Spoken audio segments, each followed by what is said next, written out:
Hello, everyone, and welcome to the ScrapbookPal YouTube channel. This is Dawn Pauley from Pauley Designs, and I'm so glad you could join me. I'm working with some Pinkfresh Studio products today, which I am in love with.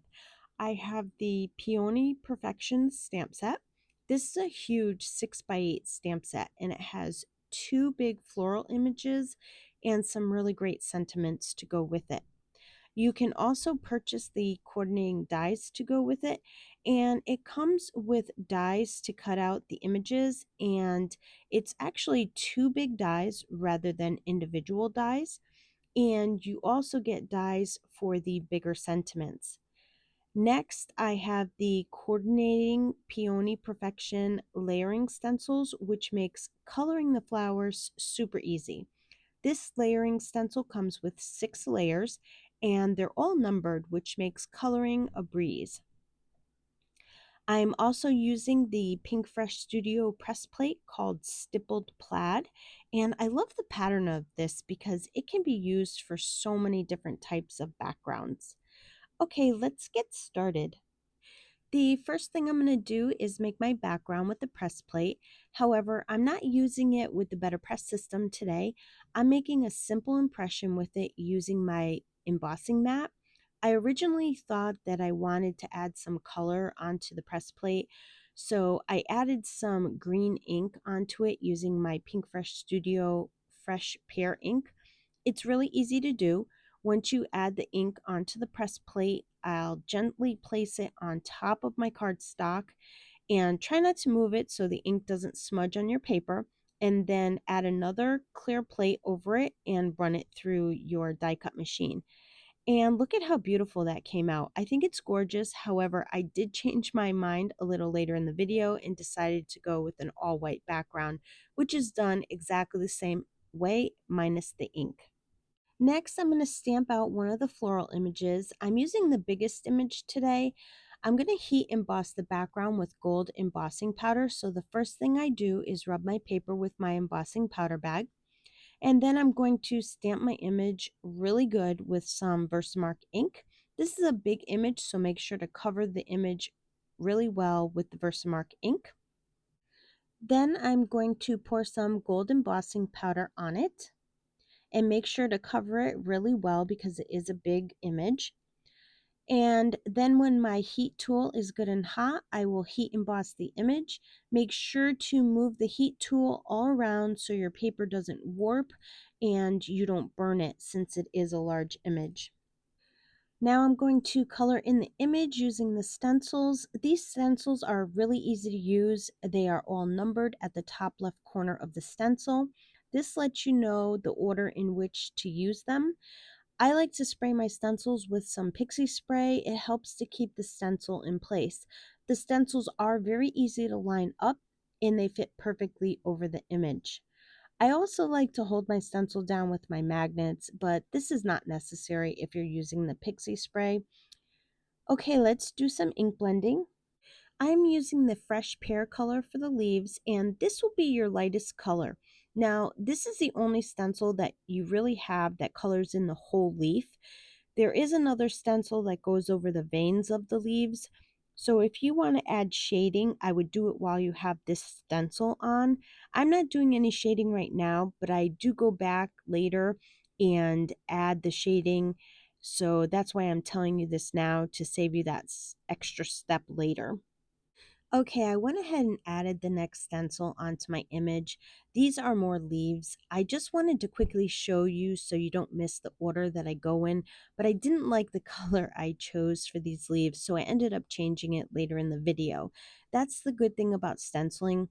Sometimes you don't need to start over. You can just color right over the color that you didn't like, and it still comes out nice. Okay, I added my third stencil, and this is the veins of the leaves. I added some grassy knoll color to it, but I thought it was a little bright for the look that I was going for. So all I did was take my original fresh pear color and go back over it to blend it all together. And then I liked that a lot better. Sometimes when you're adding colors, things don't really turn out the way you thought that they would, and that's okay. Most of them can be fixed very easily. Okay, now I'm on to the flowers. There are two layers to the flowers. The first layer is going to be the lightest shade. I wanted blue flowers, and I'm using the Pinkfresh Studio Sky Blue color. I did want to point out that I am using the full-size Pinkfresh Studio ink pads, but ScrapbookPal does sell the same exact colors in the small ink cubes, which work just as great. Okay, the next stencil is going to be where you add the darker shade of blue. I'm using the Summer Shower color. It's such a beautiful shade of blue. I love this color. Also, this is the main color of the flowers. And if you want to do more shading on top of this color, you would need to do it here. I'm not adding any additional shading. I'm just using the two color blues that I picked. Okay, the last stencil is for the small little buds. You can do them in any color you like. I chose to use the sky blue color. Okay, this is where I decided to change the color of the yellow leaves. All I did was go over the yellow color with the fresh pear color, and you can't even tell that they used to be yellow. I did leave the middle of the flowers the yellow color though.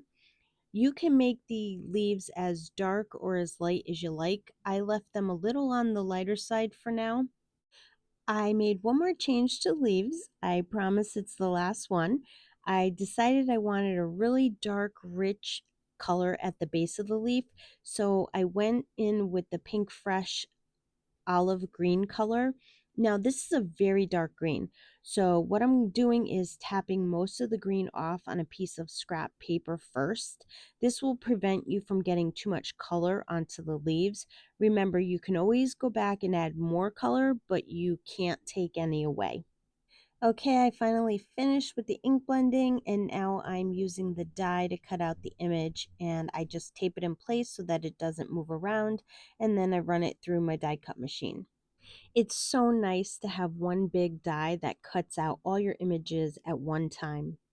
I went ahead and made another background in just plain white without the ink on it because I decided I wanted plain white instead. Then I'm going to cut a piece out of the middle of the background. I took about 1¼ inches off. I'm doing this because I want to put my sentiment in the middle of the two pieces like this. I stamped the sentiment onto an A2 sized piece of white cardstock, and then I heat embossed it with gold embossing powder. To assemble the card, I'm adding some foam tape to the back of the top of the background panel, and then I'm going to add foam tape to the bottom piece of the background panel, and then I'm going to adhere both of them onto the card front. I put foam tape on the back of all the flowers, and then I just adhered them onto the front of the card. And to finish off the card, I'm putting some Pinkfresh Studio clear drops. These are called ice onto the front of the card, just using some glue and my jewel picker. And that's going to complete my card for today. I want to thank you for joining me on the Scrapbook Pals YouTube channel. I would love for you to leave a comment below and let me know what you think of the card. If you liked the video, please give it a thumbs up. Be sure to subscribe to the Scrapbook Pal YouTube channel and their other social media platforms so you don't miss out on any great inspirational videos. Also, check out their website for any new releases they might have. And as always, I want to thank you for spending your time with me, and I hope you have yourself a wonderful day.